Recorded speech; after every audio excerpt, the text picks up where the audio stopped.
think, well, when I think of when I think of the Colonel, which is the Green Beret, when I think of the Colonel, I have to think of Mali, which means I got to think of the library. So let's do the library. Oh boy. Hey, what? Oh, hey, hey, Instagram, it's me. T from the Pattersons taking the train to Tibet. Ooh, boy, this is Tuesday, which means it's a U.S. day. Because when I come to you these long form things, is once in the morning. Well, in the mornings those are the Grand Rising reports. That's something else. Then on like today is Tuesday. That's a U.S. day. Wednesday is a World Day. Events of the world. Thursday is an audio drama day. Yay. Friday is like a wrap up, whatever happened to it, whatever. On Saturday is whatever comes into my head day, whatever it is. And Sunday is a reading day. I read from right now. I've been reading from until I leave. Right now I'm in southern India.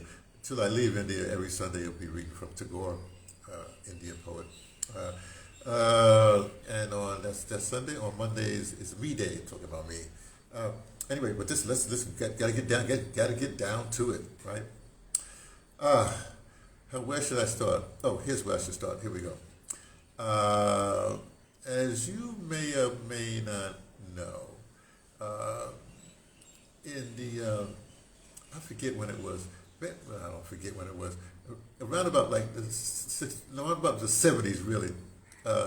Up until then, most of our policies or whatever was made by people that went to elite schools. Your Harvards, your Yales, even your Princeton. Well, Western, you have your Sanfords and your whatever, Bryn Mawr, whatever those schools were, those Ivy League schools, etc., etc., etc. Ivy League, and right before Ivy League, and usually they were even the schools were made by like black sweat and whatever.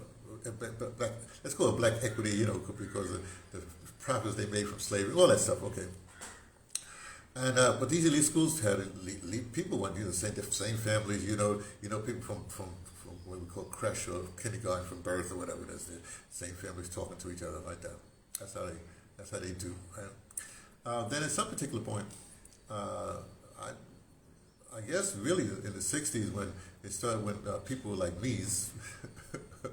They let other people from other stratas in. Still pretty all right, smart people let them in. And we started universities. Then you had the upheavals and you had upheavals and stuff like that. Okay, fine. Moving on very quickly. Now at the same time, somewhere like I said, in the '70s, maybe the '80s, definitely in the '90s, that started to shift, because then what happened was you had people that weren't too bright going to these schools, getting in somehow, or they were legacy children, or had granddaddies who went in, whatever it is. They weren't too bright. At the same time, the people that were bright, they went through it, and they already went into politics because they had big families, and they took the brunt of the litter and put them into politics or something like that, whatever it is. So they sort of ran things, and it didn't take a lot of money for them to do. They had the money, right? But then it came to a point where politics, to be a politician, just meant that you had charisma and you could talk. You had a silver tongue, Didn't mean that you had a smarts, but then you had a staff, so you had smart people around you. Blah blah blah blah blah blah. Okay. Now we have a situation where you just have to have enough charisma to get enough people to back, or sponsors to back you, or what we call donors to back you. But now you become a real puppet doing what the donors say. You see, not that you wasn't before, but now that's what happened. Okay.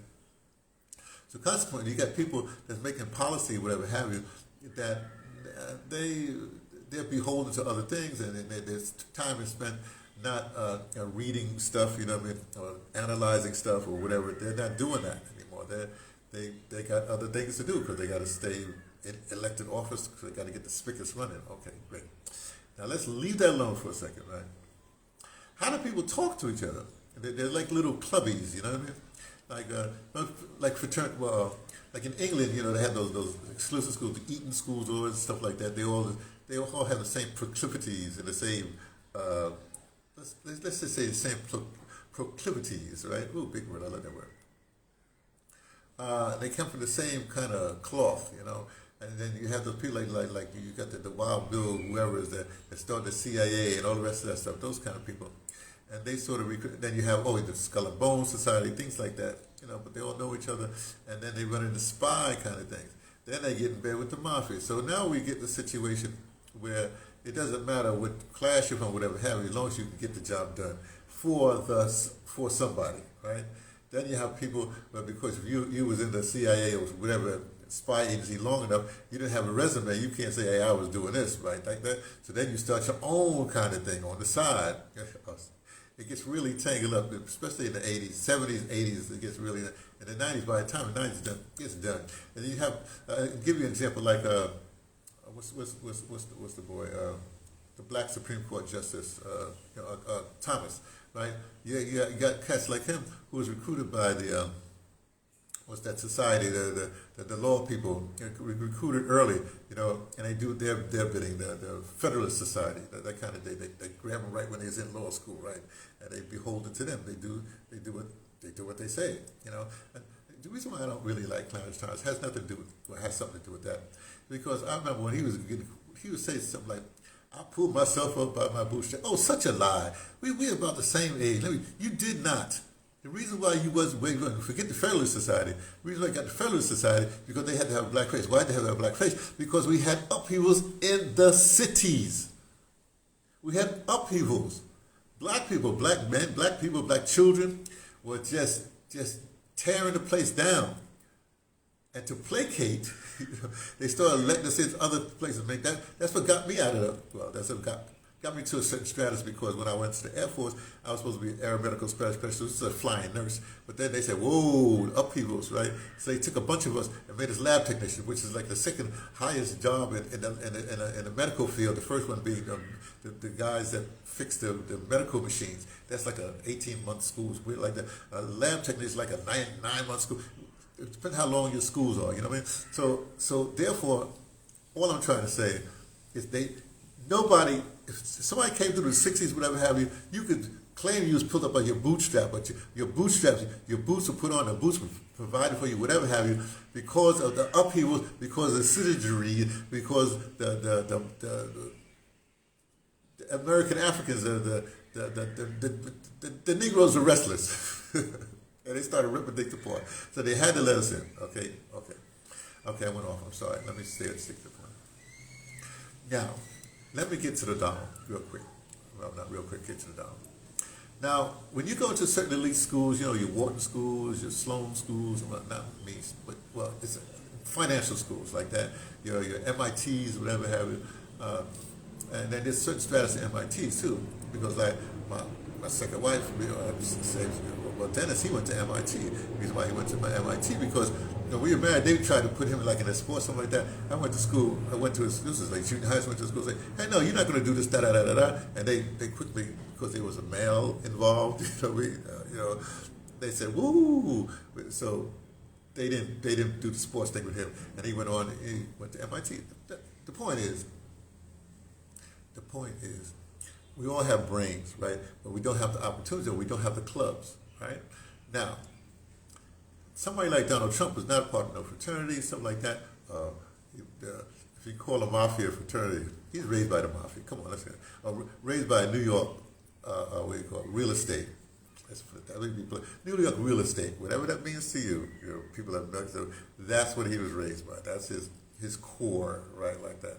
That's his people's. Now, let's go back to the 50s, especially the 40s, 50s, right? When the rich people wanted to talk to each other, what did they do? They made exclusive clubs, and the biggest one was golfing, a golf club. Club, maybe a golf, whatever they call those things, where you can't get into, there's covenants that you couldn't get into, you couldn't go into the fairways every Wednesday. All the doctors, lawyers, Indians, well, not Indian chiefs, doctors and lawyers would go to, that's where they would meet. They would go to the sauna there, they would talk, they had the bourbon, whatever they, not bourbon, brandy, whatever it is, cigars, whatever, all male club, all look like them club like that. Now, that's where they talk their stuff. That's what we call the backroom deals. The real backroom deals took way on what's called fairways, the fairways. And it's interesting that every situation they have, there's always a black person. It's like a black person around. the caddies, or the B, or the ooh, the D, da. So, we always have a way to get some knowledge, right, like that, whether we share it or not. Plus, we have people who pass, black people who were like, look white, you know what I mean? But they knew when they were black, but it's because it's white, I don't call it, I don't call us, I don't say us, I don't call it the spies. I call it what I call the scout class. The scouts. They scout things out, brings information back, boom, boom, boom. Anyway, so think about this. Donald Trump owns golf courses, intelligent gathering things, right? And let me show you how smart. I can't believe I'm saying it. I'm saying you have to understand. You all keep on, every time you ridicule Donald Trump, every time you call him an orange man, do that if you want, but that's what you're doing. Let me tell you how smart this cat is, right? When he was announced president, what did he do? His bodyguards were ex-FBI people. Now, you don't think these people in downtown, they talk to them, this happened. So he knows about he knows that's a whatever thing. Not CIA, but FBI people. Let me leave that alone for a second, right? Let me jump to the future, to right now, because I know you want me to cut to the chase, and nobody wanted to talk a long time, blah, blah, blah, blah. Now, people are saying like, oh, this first thing I know is, it's the first time when he's talking about the immigration, the Mexican coming across the wall. He says something, you have to see the Donald, he'll say something, but it'll get snowed. It'll be a blizzard around it. So you'll be wrapped up in the blizzard or the smoke, and you won't see what he said. One of the things he said, but he mentioned, was that the Chinese were anchor babies. The Chinese would fly a pregnant woman, their pregnant wife in, whatever, because they're rich, right? Have the child born in the States, have a citizenship. Remember, they're Chinese nationals, whatever. As soon as the birth is get the paperwork, they fly back out to China to be raised, but they're U.S. citizens. Let's go to the 14th Amendment thing. Everybody realized, oh, he's changing the thing, so if you're born in the United States, blah, blah, blah, blah. No, and he said, no, you got to have parents born. You can be born, but you have to have parents that went through it. Otherwise, you're an anchor baby. That thing that he wants to do about 14th Amendment has little to do with the 14th, well, it has. It has to do with this system where anybody can fly in, have a baby. You don't have to fly in. You can, McCain was born in Panama, right? The Panama Canal Zone. You can go to a U.S. zone someplace, have a baby, get the paperwork, be a U.S. citizen. You don't even have to come to the States. You see what I'm saying? Okay. You all get all emotion with that. Let me leave that alone. Let's see what he's doing right now.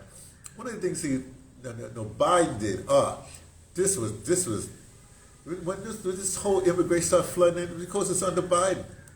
And then they had this thing where, they have this thing, I guess it still exists, where if you could come in, if you do military service, you could be fast-tracked. Oh, hey, look at that. It's load shedding. Load shedding in India. Well, I guess there's enough light. If you come to the States and you serve in the military, you can get a fast-track to citizenship, right? Now, if you serve in the military, you come from some Latin American country or some South American country, Central American country, and you're serving, right? And you're a citizen, then after you serve, you ain't got no job, you got to be a policeman. Now you're policing, who are you policing? You're policing the downtrodden. You're policing the people that flooded over the border, whatever have you. So I'm just saying, just think about that for a second. Now we got Trump comes back in, right? Or he comes in, and he's talking about, okay, y'all, we're gonna USAID, whatever have we have all the spies.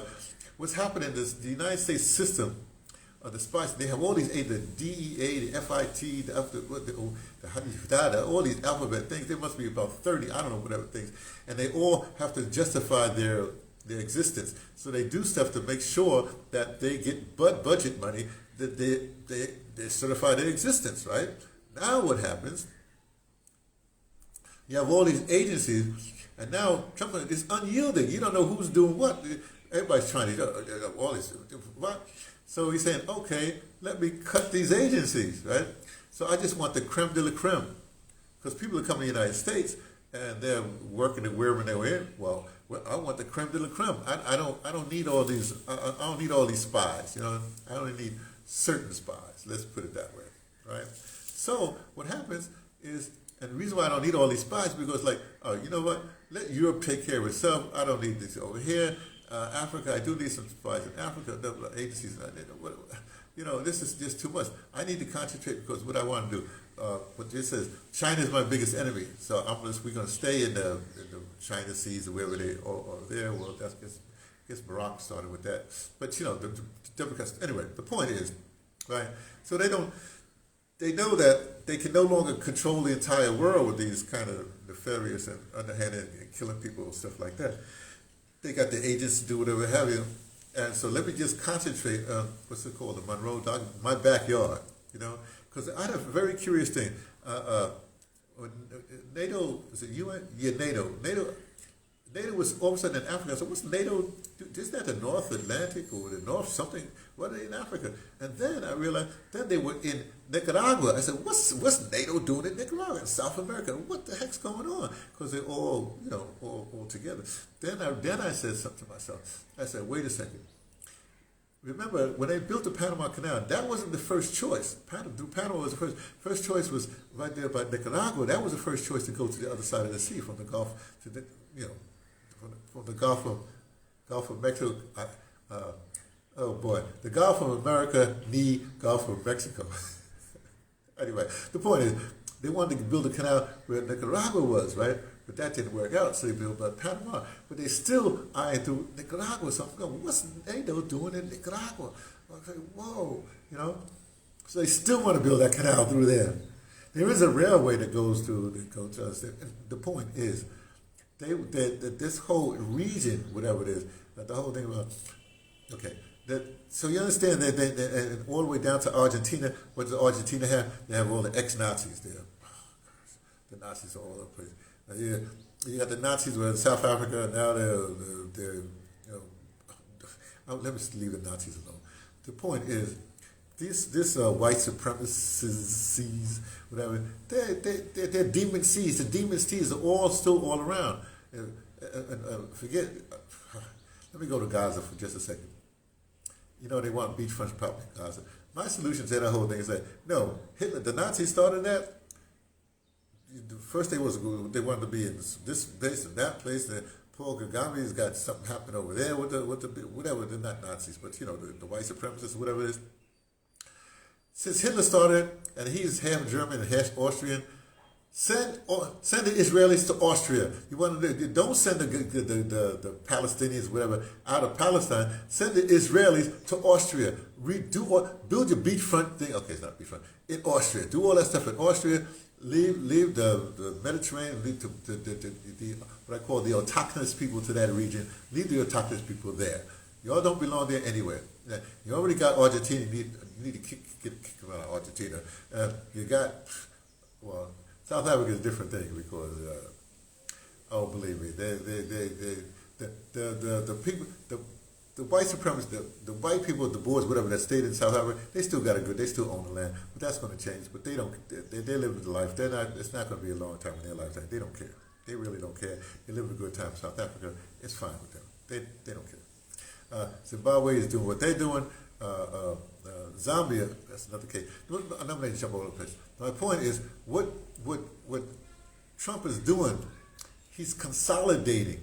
He's saying, we can't deal with all this stuff. We're no longer relevant all over the world. Let's just consolidate to think that we can control, and you be darned with everything else, right? So that's the brilliance of Donald Trump, is that, and then he surrounds himself with people that draws all the attention that you don't know what's going on. Oh, I forgot to tell you. Oh, this last thing, I swear. Maybe I don't swear, I swear. When this thing happened with the Democrats not doing the whole process or whatever have you, and then when Trump had to pick a vice president, I was saying, oh, this election, this last election, 2024, right? This is about who is going to be the next standard bearer for these two big parties, which is the same party, right? So you know the rig was in when Kamala picked that Wency guy, the tampon guy, whatever. They picked him, going to be the standard bearer, the next standard bearer. And meanwhile, Trump was auditioning. He took J.D. Vance from the beginning, and then he had called J.D. Vance every time he had another choice for vice president. Called J.D. Vance in and said, "What do you think about this one?" He said, all the time he's still auditioning J.D. Vance. Okay, J.D. Vance is the whole other story. Appalachian, Asian wife, the whole thing. So what's happening now? You send J.D. Vance to Europe, to the not NATO, the European, whatever, tell Germany off, whatever have you. So you could tell they're through with that, but you also say J.D. Vance is going to be the next standard bearer.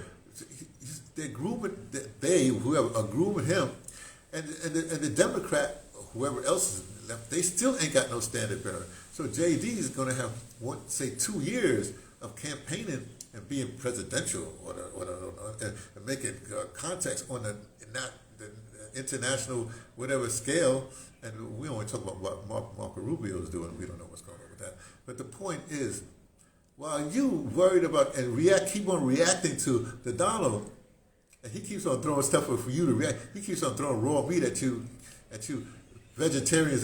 He's throwing carnivore stuff at the vegetarians, and the vegetarians are busy, trying to get the meat away from them, or the lights back. Load shedding in India is a little, how do we say it?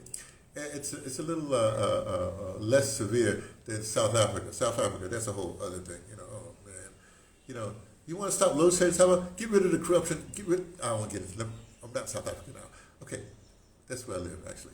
The point is, if you don't know politics, forget politics. I don't mean politics the electoral thing.